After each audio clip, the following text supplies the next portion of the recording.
Sir ಏನಂತೇಳಿ ಅಭಿಮಾನಿಗಳಿಗಂತ ಮಾಡಿದಂಥ cinema ಅವರೆಲ್ಲ ಕೇಳ್ತಾಯಿದ್ರು ಸುಮಾರು ಇಂಟರ್ವ್ಯೂಗಳಲ್ಲಿ ನಾನು ಸಿಕ್ಕಿದಾಗ ಸರ್ ಉಗ್ರಂ ಮಫ್ತಿ ಆ ಥರದ ಅಣ್ಣನ ತೋರಿಸಿ ಅಂತ.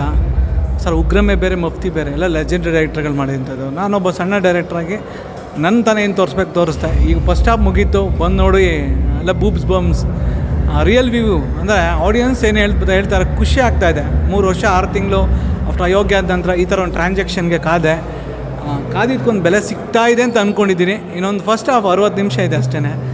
ಸೆಕೆಂಡ್ ಹಾಫ್ ಬಗ್ಗೆ ನಂಗೆ ಇನ್ನೂ ಜಾಸ್ತಿ ನಂಬಿಕೆ ಇದೆ, ಇನ್ನೂ ಜಾಸ್ತಿ ಖುಷಿ ಪಡ್ತಾರೆ ಅಂತ. ಎನಿವೆ ಅವ್ರು ಇನ್ನು ಬಂದುಬಿಡಲಿ, ಇನ್ನೊಂದು 1 ಅವರ್ ಅಲ್ವಾ, ಎಲ್ಲ ಕಾದು ಒಟ್ಟಿಗೆ ಮಾತಾಡೋಣ. ಹೋಗ್ತಾಯಿದ್ದೀವಿ ಸರ್, ಮೋಸ್ಟ್ಲಿ ಮಂಗಳವಾರ ಬುಧವಾರ ಮೈಸೂರು, ಗುರುವಾರದಿಂದ ನಾರ್ತ್ ಕರ್ನಾಟಕ ಹೋಗ್ತಾಯಿದ್ದೀವಿ ಸರ್. ಒಂದು 10 ಡೇಸ್ ಟ್ರಿಪ್ ಆಗ್ತಾಯಿದ್ದೀವಿ, ಇಂಟ್ರ್ಯಾಕ್ಟ್ ಮಾಡೋಣ ಜನನ ಅಂತ. ಸೊ ಈ ಎಮೋಷನ್ ನನಗೆ ಎಮೋಷನ್ ಗೆದ್ರೆ ಸಿನಿಮಾ ಗೆದ್ದೆ ಅಂತ ಅಂದ್ಕೊಂಡಿದ್ದಿಲ್ಲ. ಈ ಎಮೋಷನ್ ಜನದ ಜೊತೆ ಆಗಲಿ ಅನ್ನೋದಿದೆ. ಏನೇ ಆಗಲಿ 50% ಗೆದ್ದಿದ್ದೀವಿ, ಇನ್ನು 50% ಗೆಲ್ತು ಅಂದರೆ ಕೆಲವ್ರಿಗೆ ಆನ್ಸರ್ ಕೊಡೋಣ ಸರ್. ಇದೇನೋ ನಮ್ಮ ಡೈಲಾಗ್ ಇದೆಯಲ್ಲ, ಒಳ್ಳೆಯ ಉದ್ದೇಶ ಇದ್ದರೆ ಬೆಂಕಿಲಿ ನಿಂತಿದ್ರು ಮಳೆ ಬಂದು ಕಾಪಾಡುತ್ತೆ ಅಂತ, ಕೆಟ್ಟ ಉದ್ದೇಶ ಇದ್ದರೆ ನಿಮಗೆ ಮಳೆ ನಿಂತಿದ್ರು ಸಿಡ್ಲು ಬಂದು ಹೊಡ್ಕೊಂಡು ಹೋಗುತ್ತೆ ಅನ್ನೋ ಒಂದು ಮಾತಿಗೆ ನನ್ನ ಅನ್ವಯಿಸಿ ಬರ್ದಂಥದ್ದು.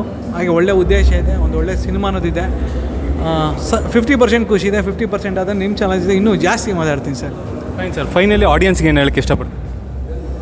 ನಾನು ಒಬ್ಬ ನಿರ್ದೇಶಕನಾಗಿ ಬಂದು ನೋಡಿ ಅನ್ಬೋದು, ಆದರೆ ನೋಡಿರೋ ಮಾತು ಕೇಳ್ಕೊಂಡು ಸಿನಿಮಾ ನೋಡಿ, ಅವ್ರು ಎಕ್ಸ್ಟ್ರಾನರಿ ಅಂದರೆ ಮಾತ್ರ ನೋಡಿ, ಚೆನ್ನಾಗಿದೆ ಅಂತ ನೋಡೋಕ್ಕೆ ಹೋಗ್ಬೇಡಿ, ಆ ರಿಪೋರ್ಟ್ ನೋಡಿ ಅಂತ ಹೇಳ್ತೀನಿ.